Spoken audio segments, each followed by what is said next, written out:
नमस्ते दोस्तों, मेरा नाम अनमोल सरकार है। अगर आपने मेरे इंट्रोडक्शन वीडियो नहीं देखा है तो कृपया करके उसे देख लीजिए। मैं फेसबुक पे कमेंट सेक्शन पे उसका लिंक शेयर करूँगा और यूट्यूब में डिस्क्रिप्शन में। तो आज हम शुरू करते हैं एक ऐसी चीज़ से जहाँ पे इंडिया को कैसे डिकन्स्ट्रक्ट किया जाता है। अगर आपने मेरा पहले वाला वीडियो देखा होगा इससे, तो आपको ये पता चला होगा कि मैंने कहा था कि कैसे दो पार्ट में स्ट्रैटेजी डिवाइड है, कि कैसे ग्लोबल कॉन्स्पिरेसी के तहत इंडिया को तोड़ा जा रहा है, कैसे मीडियाज इन्वॉल्व है, गवर्नमेंट्स इन्वॉल्व है, फंडिंग एजेंसीज इन्वॉल्व है। तो ये सब चीज़ें होती जाएंगी। तो आज हम थोड़ा गहराई में जाएंगे, कैसे समझेंगे कैसे तोड़ रहे हैं ये लोग। सबसे पहला है कि सेक्युलर लेंस। किसी भी मुद्दे को सेक्युलराइज कर दो, जैसे कि फेमिनिज्म। अगर आपको किसी देश को तोड़ना है कि उनकी उसकी औरतों को तोड़ दो, ठीक है। औरतों को ये बताओ कि आपकी एक सेपरेट आइडेंटिटी है, आपका कोई सामाजिक उत्तरदायित्व नहीं है। अगर आपने संविधान पढ़ा होगा तो उसमें एक फंडामेंटल ड्यूटीज करके एक थोड़ा छोटा सा चैप्टर है जहाँ पे लिखा हुआ है कि क्या क्या आपके फंडामेंटल ड्यूटीज है। तो जब कॉन्स्टिट्यूशन पे डिबेट हो रहा था तो उन्होंने कहा था कि एक आर्ग्यूमेंट इनसे आया था, ये लेफ्ट लिबरल से, कि अगर आपके फंडामेंटल राइट्स एंश्योर नहीं हुए तो आपके फंडामेंटल ड्यूटीज भी नहीं निभा पाएंगे।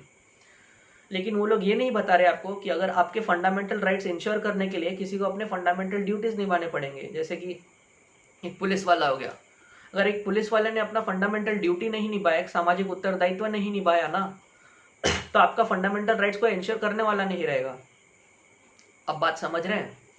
अगर किसी आर्मी वाले ने बोल दिया मैं 18,000 फीट में नहीं लड़ूंगा, मेरे तो फंडामेंटल राइट्स में बैठता ही नहीं है, मुझे अब मैं ड्यूटीज नहीं निभाने, तो क्या होगा? देश का सत्यानाश हो जाएगा। आपके फंडामेंटल राइट इंश्योर कर रहा है सुप्रीम कोर्ट। अगर सुप्रीम कोर्ट के जजेस ने बोला हमारा फंडामेंटल राइट्स का क्या, मेरे साथ ये हुआ, मेरे साथ तो हुआ, मेरे साथ ऐसा हुआ, अगर उन्होंने अपना सामाजिक उत्तरदायित्व छोड़ दिया तो न्याय मिलना बंद हो जाएगा।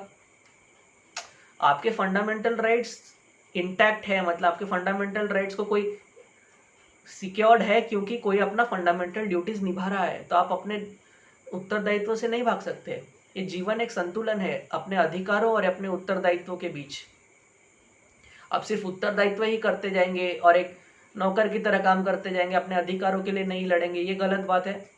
और अपने अधिकारों के लिए लड़ते रहेंगे पूरे जीवन भर, उत्तरदायित्व निभाएंगे ही नहीं, तो फिर तो जो हालत है हमारे देश की इसी वजह से है कि कोई अपना उत्तरदायित्व नहीं निभाना चाहता ठीक से।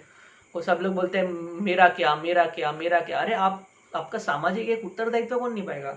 तो सबसे पहला यही है कि सेक्युलराइज कर दो, कि उनको एक सेपरेट आइडेंटिटी दे दो।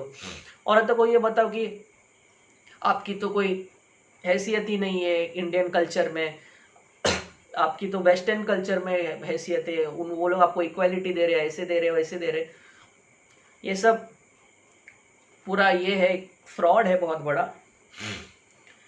अगर आप सेक्युलराइज कर देंगे औरतों को तो औरत अपनी क्या बोलते हैं, बहुत ये हो जाएंगे, क्या बोलते हैं उसको, एक बहुत क्या बोलते हैं, मेरे को वर्ड नहीं मिल रहा है, उसकी एक बहुत ही नैरो माइंडेड हो जाएंगी कि सिर्फ अपने ही लिए करना है, जो भी करना है, पैसे भी अपने लिए ही कमाने, ये कमाने। उनका एक पारिवारिक जो उत्तरदायित्व है, सामाजिक उत्तरदायित्व है, वो सब भूल के वो लोग सब छाड़ के अपने हिसाब से जिंदगी जीने लगेंगे। ऐसा तो नहीं होता, ऐसा होना भी नहीं चाहिए, क्योंकि जो भी है। तो ये फेमिनिज्म यहाँ से आया है, ठीक है। दूसरा है बिब्लिकल लेंसेज, मतलब धार्मिक एक एंगल से देखेंगे, जैसे कि हर एक चीज को क्रिश्चियनाइज में कॉन्टेक्स्ट में देखेंगे। Excuse me. जैसे कि अभी योग प्रचारित हो रहा है तो ये लोग क्रिश्चियन योगा बना रहे हैं, ये लोग हर चीज को क्रिश्चियनाइज कर रहे हैं, जीसस को कृष्णा के साथ दिखा रहे हैं, बाइबल को ये अपने जो भी प्रीस्ट है, जो भी ईसाई धर्म के लोग हैं, वो लोग रुद्राक्ष का माला में क्रॉस डाल के, ये सब लेंस से एंगल से देने की कोशिश किया जा रहा है। इसमें अब्राहमिक कैटेगरीज और मिशनरीज एजेंडा आ रहा है, ठीक है। तो इन लोग ने हिंदुइज्म को 3 पार्ट में डिवाइड किया। पहला है कास्ट, हमेशा कास्टिज्म करते रहेंगे हिंदू में। दूसरा है माइनॉरिटी, कि हिंदुइज्म में आर्यंस क्या ब्राह्मण्स कैसे माइनॉरिटी को ऑप्रेस कर रहे। और तीसरा है वुमेन, फेमिनिज्म, कि वुमेन कैसे ऑप्रेस्ड है। ये बहुत गलत बात है। अगर ये लोग सेक्युलराइज कर दिया वुमेन को तो फिर एक फैमिली सिस्टम जो है, जो सामाजिक ढांचा है, वो कंप्लीटली टूट जाएगा। क्योंकि एक औरत का बहुत ही इम्पोर्टेंट रोल है। कोई भी समाज में एक औरत का बहुत ही ज़्यादा एक महत्वपूर्ण रोल है, ठीक है।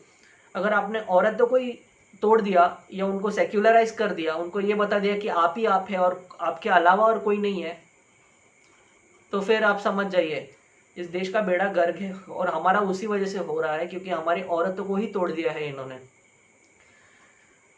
हमारी पहले की औरतें जो भी है, अगर आप नेपाल में रिसेंटली देखेंगे 2000 से पहले कि औरतें खुलेआम घूमती थी, उनके उनके पास और भी राइट्स थे, क्योंकि वो लोग अपना सामाजिक उत्तरदायित्व भी निभाते थे। ऐसा नहीं है कि उन लोगों को घर पे ही बिठाया जाता था, उन लोग अपने खेतों में जाके पूरा खेती बाड़ी का देखते थे। फिर ये अपने घर के जो भी मर्द है वो जाके बाहर जाके युद्ध लड़ते थे या हार्ड लेबर जो है वो करते थे, मतलब जो मेहनत मजदूरी करते थे। और घर के यहाँ पे औरतें खेती बाड़ी देखती थी, घर देखती थी, फिर कैसे उनका ट्रेड करना है, वो फार्मिंग का ट्रेड कैसे करना है, वो सब देखती थी। तो इसका मतलब ये है क्या कि छोड़ दें?